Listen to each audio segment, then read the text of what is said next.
तो इस वक्त की एक बड़ी खबर बंगाल से आ रही है। बता दें, पश्चिम बंगाल विधानसभा चुनाव के बीच मुर्शिदाबाद में हंगामा। एक बार बड़ी खबर फिर से मुर्शिदाबाद में फिर से इस चुनाव में हंगामा देखने को मिला। बमबाजी की हुई घटना, स्थिति पूरी तरह से नियंत्रित, प्रशासन कर रही उपद्रवियों पर कार्रवाई। तो एक बार फिर से दहशत फैलाने की कोशिश की गई। बीते चुनावों की तरह इस बार भी मुर्शिदाबाद में हंगामा देखने को मिला। बमबाजी की घटना हुई है। स्थिति फिलहाल पूरी तरह से नियंत्रित बताई जा रही है। प्रशासन उपद्रवियों पर कार्रवाई कर रही है। चलिए, इसी पर अधिक जानकारी के साथ हमारे सहयोगी सत्यव्रत किरण हमारे साथ जुड़े हुए हैं। सत्यव्रत, एक बार फिर से मुर्शिदाबाद में दहशत फैलाने की कोशिश की गई, चुनावों के बीच बमबाजी की घटना हुई है, क्या कुछ अभी तक स्पष्ट हो पाया है?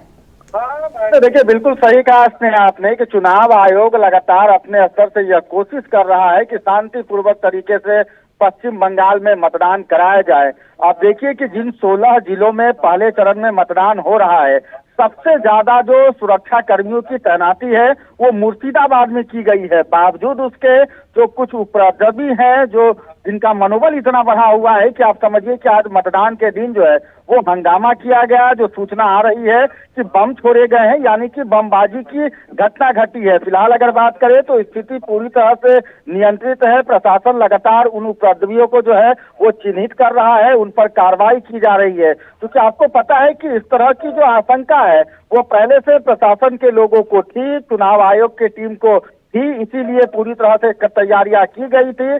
करीब 2.5 लाख से ज्यादा जो है वो सुरक्षा कर्मियों की तैनाती की गई है। बावजूद उनके जो उपद्रवी हैं वो अपने आदत से शायद बाज नहीं आ रहे हैं। उन उपद्रवियों से कैसे सख्ती के साथ निपटा जाए, ये शायद चुनाव आयोग को पूरी तरह से पता है।